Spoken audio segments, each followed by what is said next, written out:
여러분, 만약 한 나라의 왕이 둘이라면 어떨까요? 그런데 한 명은 도망자 신세고 다른 한 명은 폭군이라면 과연 누가 진짜 왕이라고 할 수 있을까요? 오늘 우리는 사무엘상에 기록된 쫓기는 다윗과 그를 쫓는 사울의 아주 긴박한 이야기를 통해서 이 질문의 답을 함께 찾아가 보려고 합니다. 네, 바로 이 질문이요. 이게 그냥 과거의 이야기가 아니라 오늘 우리가 함께 들여다볼 사무엘상 19장에서 24장까지의 내용을 꿰뚫는 아주 중요한 핵심 질문입니다. 한번 생각해 보세요. 한 사람은 분명 하나님께 기름 부음을 받았는데 광야를 헤매고 있고, 다른 한 사람은 버젓이 왕좌에 앉아 있지만 질투와 분노에 사로잡혀 있습니다. 이 둘의 극적인 대립을 따라가다 보면 진정한 왕, 진정한 리더의 자격이란 바로 이런 것이구나 하는 걸 발견하게 되실 겁니다.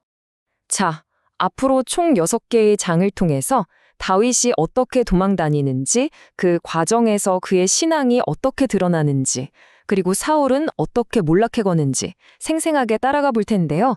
그럼 바로 시작하겠습니다. 자, 첫 번째 이야기 사무엘상 19장입니다. 이제 사울이 정말 대놓고 다윗을 죽이려고 합니다. 추격이 아주 본격적으로 시작되죠. 그런데 참 신기한 건요. 사울의 인간적인 계획이 거세지면 거세질수록 다윗을 향한 하나님의 보호하심은 오히려 더 선명하게 보인다는 겁니다.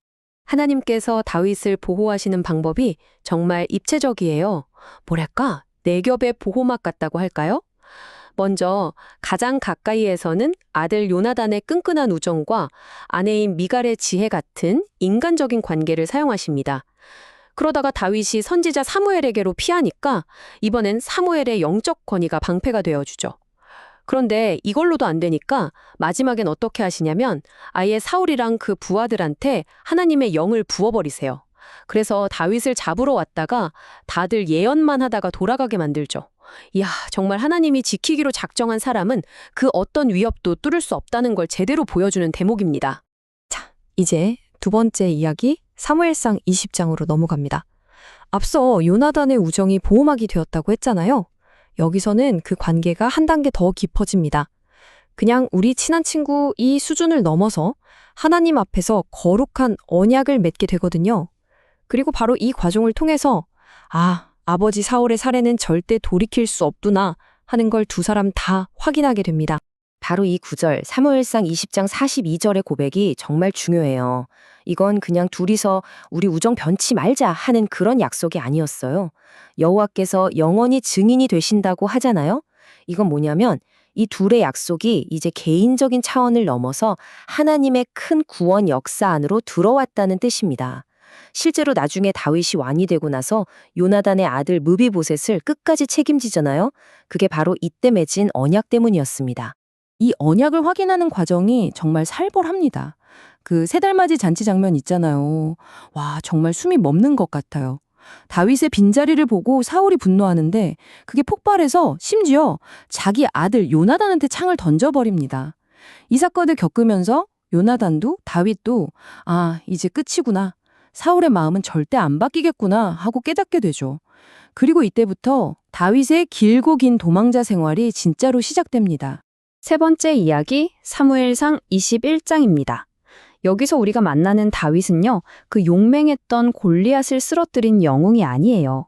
너무 두렵고 절박해서 거짓말도 하고 나중에는 적진에 가서 미친 척까지 하는 아주 연약한 한 인간의 모습입니다. 근데 정말 놀라운 건 바로 그렇게 다윗이 가장 비참하고 연약해진 그 순간에 하나님의 은혜와 채워주심이 가장 빛을 발한다는 점입니다. 자, 한번 보세요. 지금 다윗의 상황이 어때요? 제사장 아히멜렉을 속여서 떡을 얻어먹고 목숨 부지하려고 원수의 땅 가드에 가서는 침을 질질 흘리면서 미친 척을 합니다. 인간적으로 보면 완전 실패한 모습이잖아요. 그런데 하나님은 바로 그 순간에 어떻게 역사하시나요? 율법적으로는 먹으면 안 되는 거룩한 떡을 먹이시면서 은혜를 보여주시고 예전에 승리를 안겨줬던 바로 그 골리앗의 칼을 다시 손에 쥐어주십니다. 심지어 그가 미친 척했던 그 처절한 행동마저도 결국 그를 살리는 도구가 되게 하시죠. 그런데 말이죠. 이야기가 여기서 그냥 좋게 끝나지 않아요. 다윗이 제사장에게 떡과 칼을 받을 때 그 장소에 이 모든 걸 처음부터 끝까지 지켜보고 있던 사람이 한 명 있었습니다. 그리고 바로 이 사람이 나중에 벌어질 끔찍한 비극의 씨앗이 됩니다. 그 사람의 이름은 에돔 사람 도액, 사울의 목자장이었죠.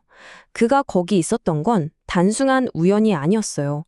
그가 보고 들은 모든 것들이 나중에 사울의 귀에 들어가게 되고 결국 노비라는 제사장들의 도시 전체를 피바다로 만드는 끔찍한 사건의 불씨가 되고 맙니다.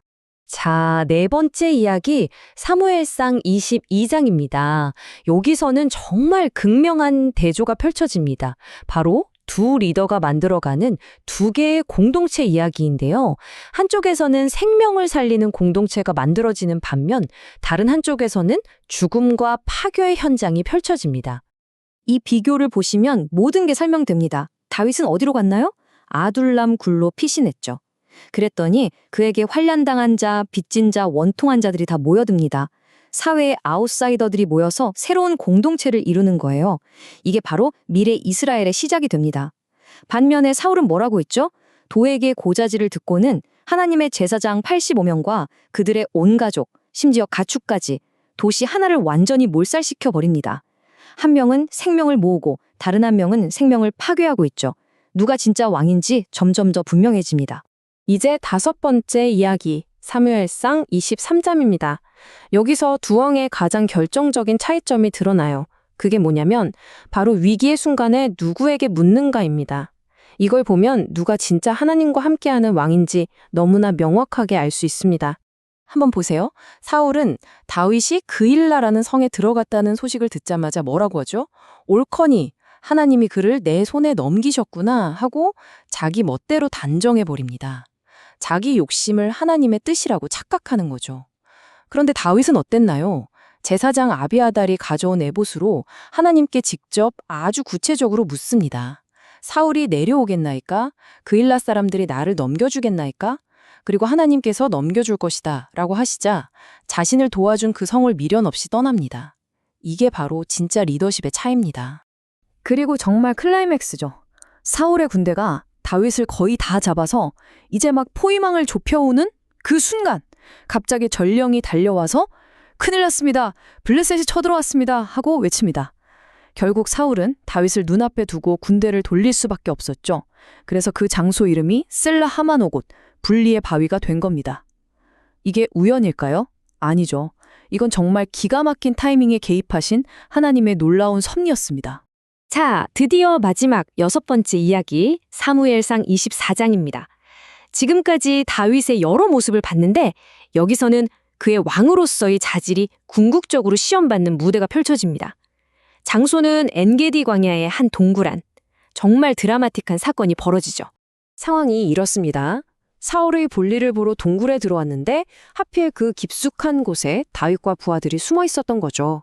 부하들이 옆에서 막 쑤십니다. 대장님, 이게 바로 하나님이 주신 기회입니다. 근데 다윗의 생각은 달랐어요. 그의 기준은 사울이 나쁜 놈인가가 아니었어요. 그의 기준은 딱 하나. 사울이 여호와의 기름 부음을 받은 자인가 였죠. 복수하고 심판하는 건 내 일이 아니다. 그건 오직 하나님의 권한이다. 라는 걸 정확히 알았던 겁니다. 그래서 그는 칼을 드는 대신에 하나님의 권위를 인정하는 쪽을 택하죠. 그리고 동굴 밖으로 나와서 다윗이 잘라낸 사울의 옷자락을 보여주면서 자신은 왕을 해칠 마음이 없었다고 외치죠. 그땐 정말 놀라운 일이 벌어집니다. 그 광기 어린 사울이 갑자기 엉엉 울면서 고백을 해요. 네가 나보다 의롭다. 그리고는 결국 쫓던 자의 입에서 쫓기던 자를 향한 예언이 터져나옵니다. 나는 네가 반드시 왕이 될 것을 안다. 이건 뭐 사울이 스스로 패배를 인정한 거고요. 동시에 하나님의 계획을 공식적으로 인정한 셈이 된 거죠. 그러니까 오늘 이야기의 핵심은 정말 명확합니다. 사울은 어떻게든 자기 힘으로 왕자리를 지키려고 발버둥치다가 결국 망가졌지만 다윗은 그토록 억울하게 쫓기면서도 하나님의 주권을 끝까지 인정했죠. 그러면서 왕에게 필요한 인내와 의로움이라는 성품을 먼저 갖추게 된 겁니다. 진정한 왕의 권위는 내가 뺏어서 쟁취하는 게 아니라 하나님 보시기에 합당한 자가 될 때 하나님께서 주시는 것임을 이 이야기가 너무나 잘 보여주고 있습니다. 자, 이 오래된 이야기가 바로 오늘 우리에게도 똑같이 질문을 던지고 있습니다. 여러분의 삶에서 억울한 일을 당하거나 내 손으로 뭔가를 해결할 수 있는 기회가 왔을 때 우리는 사울처럼 내 힘으로 해결하려고 하나요? 아니면 다윗처럼 그 모든 심판의 권한을 하나님께 맡기는 쪽을 선택하나요? 우리 모두가 각자의 삶에서 사울이 아닌 다윗의 길을 걸을 수 있기를 소망하면서 오늘 이야기 마치겠습니다.